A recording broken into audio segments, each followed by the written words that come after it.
तो बगल में उनके भतीजे अभिषेक बैनर्जी बैठे थे। और अगर आप ध्यान से अभिषेक बैनर्जी के तस्वीर को ध्यान से आप देखेंगे, तो आपको अंदाजा लग जाएगा कि अभिषेक जी का गला बिल्कुल सूखा हुआ है। केवल गला ही नहीं, पूरा चेहरा उतरा हुआ था अभिषेक बैनर्जी का। अभिषेक बैनर्जी को लग रहा था कि दीदी तो बड़ी-बड़ी बात बोल रही हैं कि मैं अब स्वच्छंद हूँ, मैं कहीं भी जा सकती हूँ और मैं इंडिया ब्लॉक को मजबूत करूँगी, मुझे कोई चेयर नहीं चाहिए, मुझे कोई पद नहीं चाहिए। सभी नेताओं ने मुझे फ़ोन किया है, दिलासा दिया है, अखिलेश जी तो कल आने वाले हैं, राहुल जी ने फ़ोन किया, सोनिया जी ने फ़ोन किया, उद्धव जी ने फ़ोन किया। ये सारा वही कुनबा है जो अपनी अपनी क्रेडिबिलिटी खत्म कर चुका है। लेकिन कोई बात नहीं है, सबने उनको फ़ोन किया, दिलासा दिलाया। लेकिन दूसरी तरफ अभिषेक बैनर्जी बैठ करके इन सब बातों में एक प्रकार से अनभिज्ञ लग रहे थे। उनको लग रहा था कि ठीक है, दीदी तो गुस्से में हैं, अभी बोलेंगी, लेकिन अभी तो मामला दूसरी तरफ चला गया है, सरकार तो बन गई है। दीदी ने कहा कि हम इस्तीफा नहीं देंगे, हम लोक भवन नहीं जाएँगे, हम इस्तीफा नहीं देंगे। हम देंगे ही नहीं इस्तीफा। उसका भी कोई मतलब नहीं है। 7 तारीख को ममता बनर्जी मुख्यमंत्री नहीं रहेंगी। चुनाव आयोग का नोटिफिकेशन चला गया है गवर्नर को, सारे राज्यों के गवर्नर को गया है, तो पश्चिम बंगाल के भी गवर्नर को चला गया है कि भाई हमने जनतांत्रिक मूल्यों के अधीन जो हमारी रिस्पॉन्सिबिलिटी है, जो हमें कॉन्स्टिट्यूशनल हमारा राइट है, उसका एक्सरसाइज करते हुए हमने चुनाव कराया, फ्री एंड फेयर इलेक्शन हुआ, मैक्सिमम टर्नआउट हुआ, उसमें जनता ने अपना मत दिया और जनता ने अपना नेता चुन लिया है। अब जनता की पार्टी उसे आप भारतीय जनता पार्टी कह लें वो अलग बात है, लेकिन जनता की पार्टी जनता ने जिन्हें चुना है, वो ये फेहरिस्त है, ये फेहरिस्त मैं आपको भेजता हूं। मतलब बंगाल का चुनाव पूरी तरह से सक्सेसफुल हुआ, इसका उन्होंने कंफर्मेशन पश्चिम बंगाल के गवर्नर को भेज दिया है। 7 तारीख को खत्म हो जाएगा, विधानसभा का टर्म भी खत्म हो जाएगा और 7 तारीख को मुख्यमंत्री ममता बनर्जी स्वतः प्रभाव से मुख्यमंत्री नहीं रहेंगी। बावजूद इसके वो कह रही हैं कि मैं लोक भवन नहीं जाऊंगी, मैं इस्तीफा नहीं दूंगी। तो वो अपने वर्कर को थोड़ा हौसला दे रही है, अपने तरफ से सांत्वना दे रही है। लेकिन अभिषेक बनर्जी को जो नींद उड़ी थी, जो हवाइयां उड़ी थी, जो गला सूख रहा था, जो सब कुछ उनके चेहरे पर प्रदर्शित हो रहा था, उसका प्रतिफल तो एक दिन के बाद आ गया कि हवाइयां उड़ी क्यों थी, नींद उड़ी क्यों है। हवाइयां इसलिए उड़ी थी मित्रों कि कल ही खबर आई है, कोलकाता के डीएसपी शांतनु सिन्हा घोष को ईडी ने विदेश भागने के क्रम में गिरफ्तार किया है। इसका मतलब एयरपोर्ट से गिरफ्तार किया है। कहां से गिरफ्तार किया है यह कंफर्म नहीं हुआ है, लेकिन संभवतः वो एयरपोर्ट के रास्ते में हैं या एयरपोर्ट जाने की तैयारी कर रहे थे, विदेश भागने की पूरी तैयारी में थे। तो क्या वो काठमांडू जा रहे थे, सिंगापुर जा रहे थे, दुबई जा रहे थे?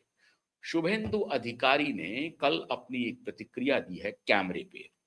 उन्होंने कहा कि वो सिंगापुर भाग जाएं, वो दुबई भाग जाएं, हम उन्हें पाताल से ढूंढ के लाएंगे और कानून की किताब में उन्हें बुक करेंगे। ये शुभेंदु अधिकारी का ऑफिशियल स्टेटमेंट है।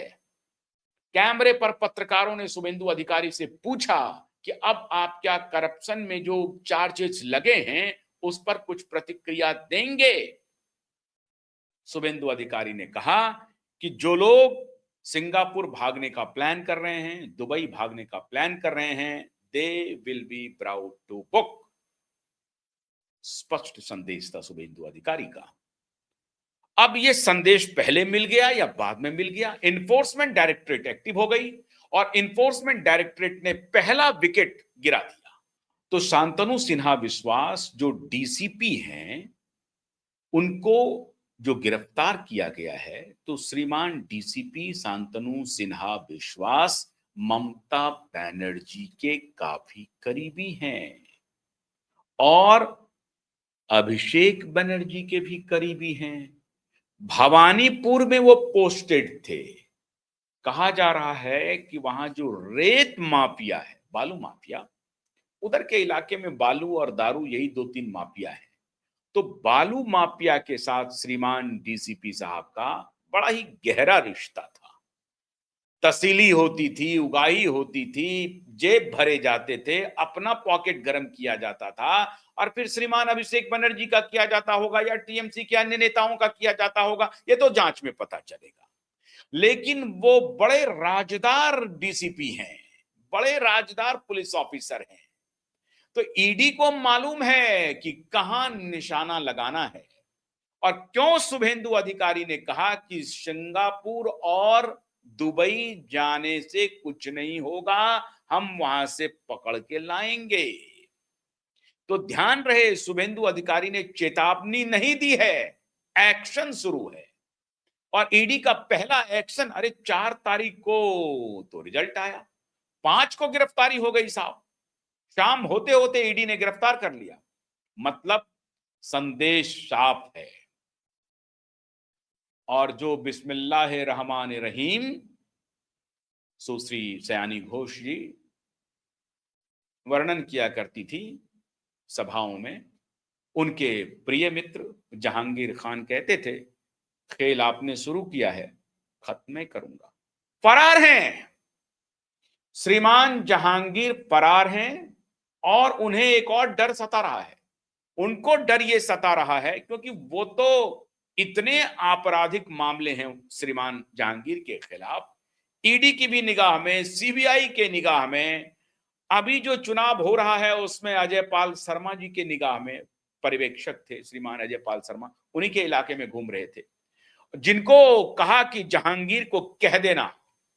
ये वही जहांगीर है जिन्होंने सबको, सारी जनता को धमकाते हुए कहता था कि खेल इसने शुरू किया है, खत्म हम करेंगे।